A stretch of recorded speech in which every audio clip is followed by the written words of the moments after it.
রবিবার বিকেলে রানাঘাট নাসরাপাড়া মসজিদ কমিটির আয়োজনে নাসরাপাড়া মসজিদ কমিটির সম্পাদক রাকেশ আলীর উদ্যোগে ইফতার মেহফিল সম্প্রতি মেলবন্ধন অনুষ্ঠিত হল। অনুষ্ঠানে রাজ্যের মন্ত্রী উজ্জ্বল বিশ্বাস, রানাঘাটের পৌরপতি কৌশলদেব বন্দ্যোপাধ্যায় সহ বিভিন্ন ওয়ার্ডের কাউন্সিলর সহ দেবঞ্জন গুহ ঠাকুরতা, অসিত দত্ত সহ পঞ্চায়েত প্রধান সহ বিশিষ্ট ব্যক্তিগণ। এ প্রসঙ্গে মন্ত্রী উজ্জ্বল বিশ্বাস ও নাসরাপাড়া মসজিদ কমিটির সম্পাদক রাকেশ আলী আমাদের কি জানালেন। নদিয়া থেকে বাবুয়া ব্যানার্জির প্রথম আলোর বার্তা। আমি এতক্ষণ আলোচনা করছিলাম যে রাকেশ আলী এই রানাঘাটের দিকে এক তো হচ্ছে আমাদের কদিন আগে উপস্থিত ছিলাম। কার কথা বলুন তো, কার কথা বলতে যাচ্ছি? তো এক কথায় রানাঘাটের মানুষ বলবে, হ্যাঁ, বিবেক উৎসব, বিবেক এক কথায় মানুষ বলবে। আর একটা হচ্ছে এখানে আমাদের জাতি ধর্ম নির্বিশেষে ইফতার। তাহলে এই জায়গায় দাঁড়িয়ে এমনি আমাদের মাননীয় মুখ্যমন্ত্রী এই জায়গাটা তো সবাইকে বলেছেন, আমি যতটা মুসলমানের আমি ততটা হিন্দু।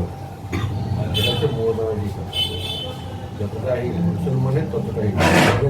নেত্রীর নাম মমতা বন্দ্যোপাধ্যায়, এবং তিনি আমাদের বলেছেন যতটা গঙ্গার ততটা হচ্ছে ভাগীরথীর, ততটা হচ্ছে সিন্ধুর।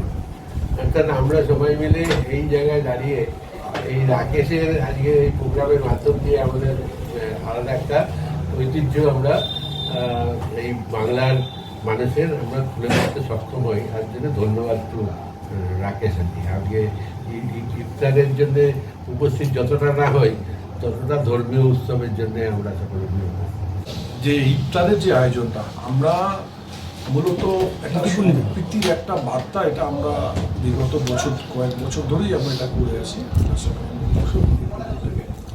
সেখানে আরও একটু আলোকিত করে আমাদের রাজ্যের মন্ত্রী উজ্জ্বল বিশ্বাস জানেন যে জেলার যে কোনো প্রোগ্রামে উনি প্রান্ত থেকে প্রান্ত যায়, উনি উপস্থিত থাকাতে আরেকটু আমরা উৎস পাই।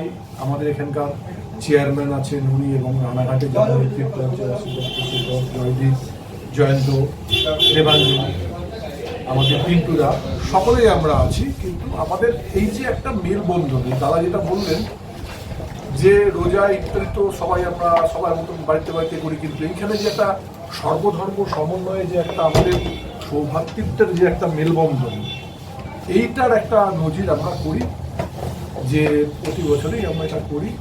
তো আগামীতেও করব। আমাদের বাংলা সম্প্রীতির বাংলা, সারা ভারতবর্ষে সম্প্রীতির পীঠস্থান বলতে আমাদের বাংলাকে বোঝায়। আর তার মধ্যে আমাদের নেত্রী হচ্ছে সম্প্রীতির বার্তাবহক হিসেবে সারা ভারতবর্ষের নজিরবিহীন নেত্রী।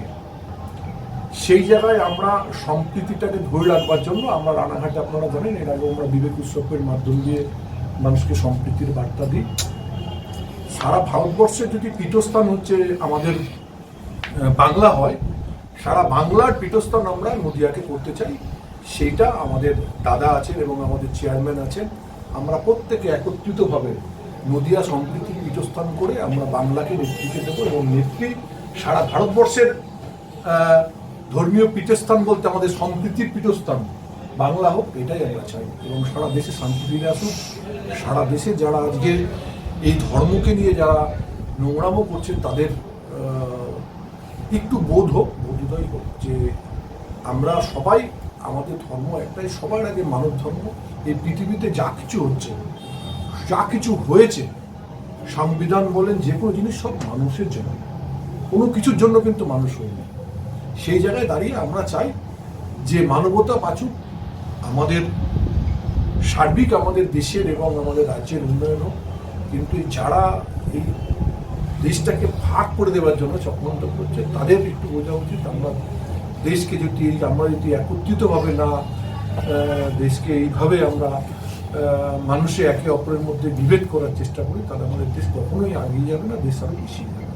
এটা আপনাদেরকে বলবো। আমরা চাই যে আমাদের সম্প্রীতি, ভ্রাতৃত্ব, মেলবন্ধন আমাদের